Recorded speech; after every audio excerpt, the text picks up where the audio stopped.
Sitting down with us here on the home of the Cowboys here with Shan, RJ, and Bobby in the #1 air hot seat, the Dallas Cowboy legend, Daryl. You guys told me that Moose. I'm sure that doesn't get old whatsoever. Moose Johnston on 105.3 The Fan. How are you? Good. How you guys doing? Well, we're kind of embarrassed. Every year we come here and, we're previewing mock drafts and not talking about America's team playing this game. So my apologies. Here we are again. We got to put up with it from Philadelphia and all these other stations. Well, they're not here, right? They they don't got anything to talk about this year. That's true. They were sinking like a stone at the end of the season. Yeah. Well, that's us. We're nobodies. How do you deal with it when they're like, how about them Cowboys, Moose? We still got five. So, I mean, you got to start there. Yeah. So that quiets a lot of the conversation down. There's a few teams that can continue to banter. Right. But that eliminates about, 27 teams? Yeah. So, pipe down. And then it's been hard. I don't know why they can't get over the hump. I know the expectations were high coming into the year, the way they were playing at the end of the season. What are we, 3 consecutive 12-5 seasons, or 12-win seasons, and still not getting beyond the divisional round is very frustrating. But for me, what I saw against Green Bay was really just a team whose big players didn't play big in the big moment. And that was not – everybody went to Dak Prescott, but that in what was going on with him and CeeDee Lamb, that was not a sack in that game against Green Bay. And we had Green Bay. Now, that offensive line got better during the course of the year, but there's no way they should have kept them without a sack during the course of the game. Micah Parsons disappeared. Mm-hmm. They got after him up front, ran the ball effectively. That was always the big thing. When you talk about box count, it's not always, you'll see us on TV doing the game and we're like, they got to, they're light in the box. It's 6 versus 5. Well, sometimes it can be 6 versus 6, but when it's 6 smaller guys, that's a light box. Yeah. And I think that's where Dallas gets himself in trouble a little bit. They've got great athletes that are physical, that aren't big, but if you come out and you're just going to do that time after time after time, eventually you're going to break them down. I want to ask you about, we're having these Dak conversations about clutch, and we always argue on the show, is that actually a thing, all right, on the free throw line or the big putt? Did you play with guys or against guys where you felt like when the playoffs started that they would shrink or they would raise their game? Is playoff clutchness an actual thing with all your playoff experience? I think clutch is clutch. It's just it's what stage are you on? Let's say you drop a touchdown catch in the end of September and your team loses that game and then you miss the playoffs by 1 game. Right. Wasn't that clutch? So something that you might not have thought was important, or we can learn from that experience. You don't have that opportunity in the playoffs. It's one and done. So it's just the finality of the playoffs that increases the pressure on it. So clutch should be all the time, and that way it doesn't become something that's surprising or something that's exclusive. If you're a 95% free throw shooter and you're making free throws all the time to win games, and then you miss at the end, is that because you weren't clutch or you just missed a free throw? Right. So I think the kicker's always, right? They get all the blame, right? You miss a kick at the end of the game. Oh, my God, we got to get a new kicker. Well, I'll give you 5 plays leading up to that kick that there's some other guys that need to own that responsibility as well. So I think clutch is just it's something that gets a lot of attention because of the finality of the playoffs. But to me, it's about the team, and that's where Dallas just seems to be a little bit out of sync. For us, when we played and we were winning championships, our teams were strong. I mean, the bond. I mean, we were beyond teammates. We were good friends, and that was what made us unique. One of the things that I saw in the Green Bay game is when Jair Alexander pushed CeeDee Lamb, and there was no response.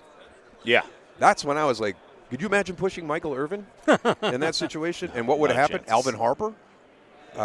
We walked out of the field at the San Francisco championship game in '92. I walked onto the field to an all-out war between the San Francisco DBs or the San Francisco wide receivers and our DBs.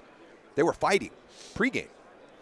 So, because you talk about in the contrast of the game and when the clutch happens, Dak's been getting off to slow starts in these games. Like he'll have not even 90 yards at halftime.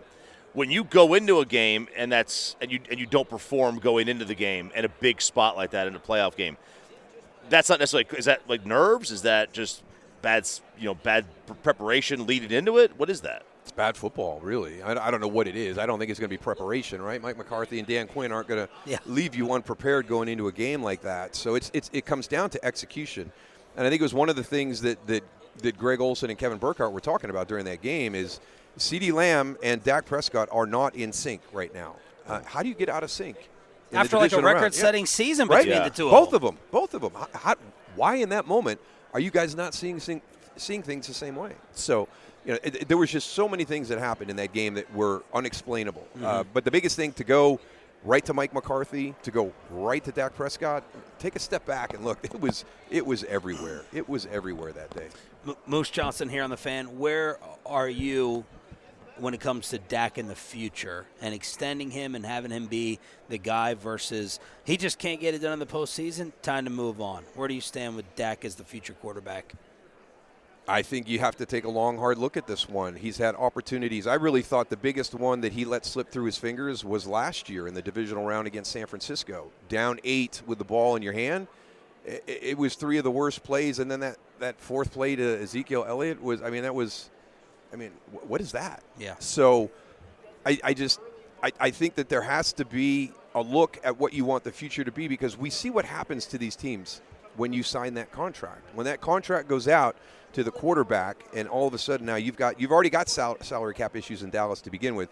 You've got big signings coming up. You've got to weigh everything.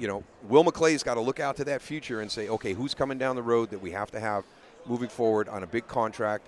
Micah Parsons is going to command a huge salary, and what Nick Bosa did last year, that's going to be something that's going to be interesting to watch the conversation about. And then you're talking about a quarterback on top of that. You're going to have to.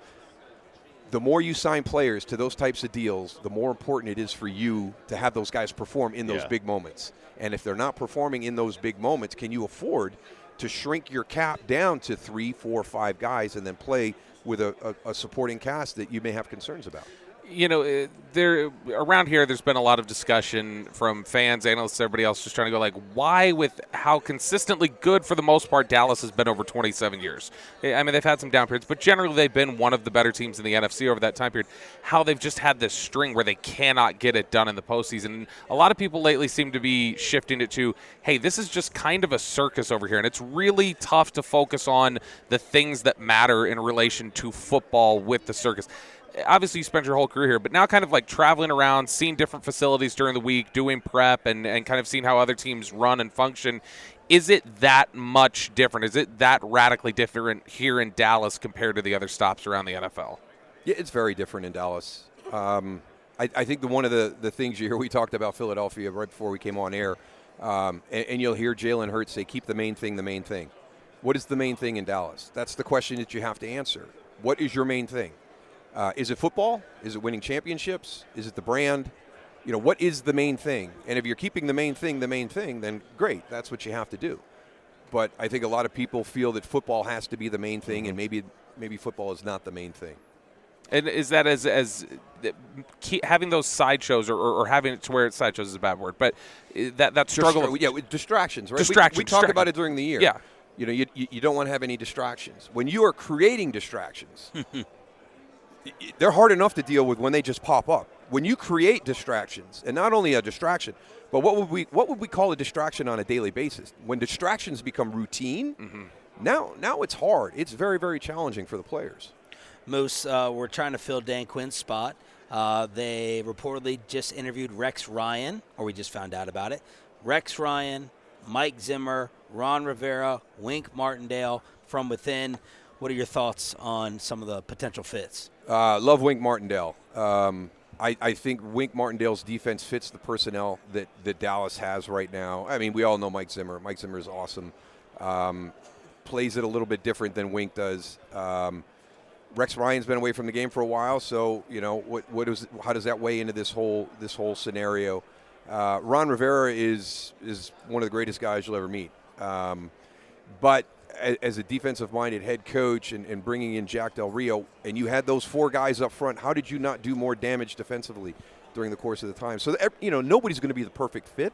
There's some good and there's some questions with everybody that you just brought up on that list.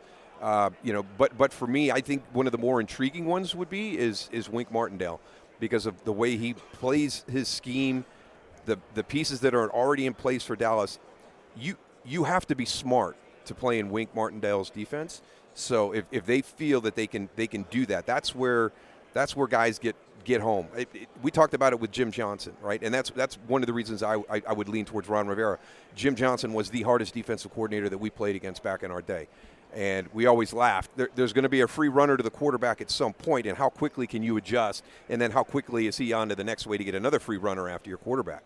And that kind of comes off of that tree. That's when you know you've got a really good defensive coach, is when you see free guys coming at your quarterback because he's doing something that you didn't expect, or he's found a way to break down your protection that you were not aware of.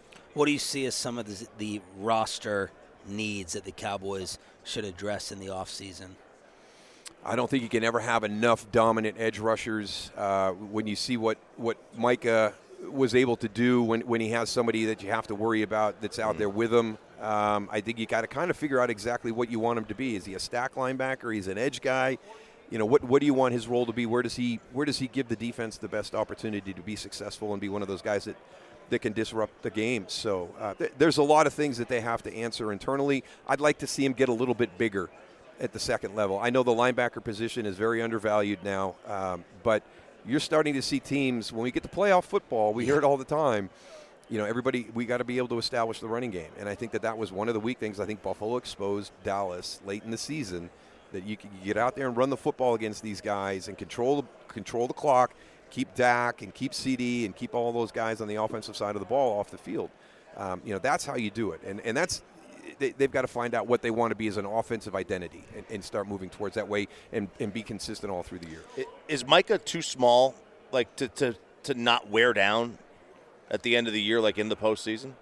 I don't know if he's too small. I just, I think you've got him doing a lot. I think it's going to be interesting to watch Aiden Hutchinson. I think he's another guy that's like that. He plays 96% of the snaps. Are you going to wear yourself down and break yourself down? Because you carry stuff from season to season.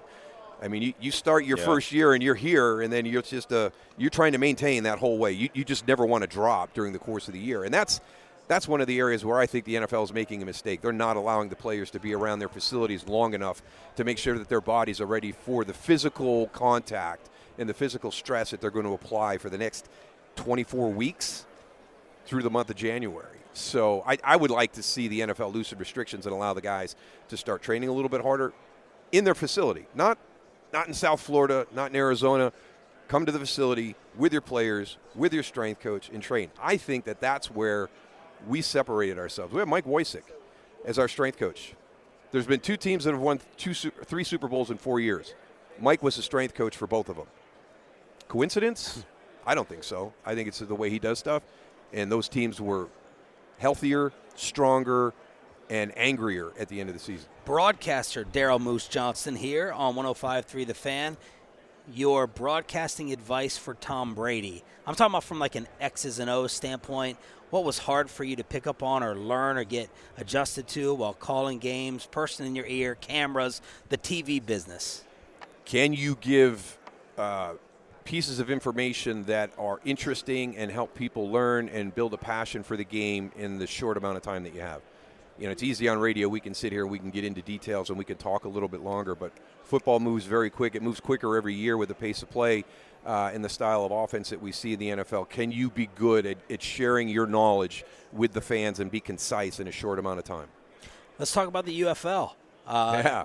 You were telling me a couple weeks ago, you're like, we need to ask Moose about future GM role with as much involvement as you have had in a lot of these other leagues. So let's talk about what's going on with this. Yeah, it's spring football is something that's out there that I think everybody wants to see succeed. We tried it in the Alliance of American Football in 2019. We tried XFL 2020. USFL came on board in 22. Made it through a season for the first time in 40 years, crowned a champion. Last year, it was us and the XFL, and we both went through the season, and we both crowned champions. It was hard for one league to do it, so just think how hard it's going to be for two. So I think the fact that we've merged gives us the sustainability to keep spring football alive, and I think it is actually it's upgraded the talent that's going to be in our league next year. You had 16 teams fighting over all the talent that was out there as spring alternative leagues, a different path to the NFL, now down to 8. So there's going to be more talent on the field.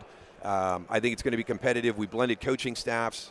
We're getting interest now where we have people calling us to ask us if they can be a part of the UFL, and it's names you would recognize. So that shows that there's validity in what we're doing. And every single week this fall when I was on location doing a game, whether it was Mike Tomlin, whether it was Kyle Shanahan, every coach I talked to, hey, how's the merger going? Everything going well in the spring league? We need you guys to succeed. This is something that's very important. We don't have the time up here to really get into the detail and get these guys reps at practice speed or at game speed. Even when you go to a joint practice and training camp, which is where most of these guys are going to get that opportunity, it's not what it's like in a game. So for us to be able to provide an opportunity for these guys in a non-traditional route back to the NFL is something that where game speed are the reps that they have to have. What do you think is the biggest challenge or challenges? Like, what's a bold-faced problem in terms of getting even more of the country to buy in and become obsessed with it in the spring with some of the ups and downs that these leagues have had?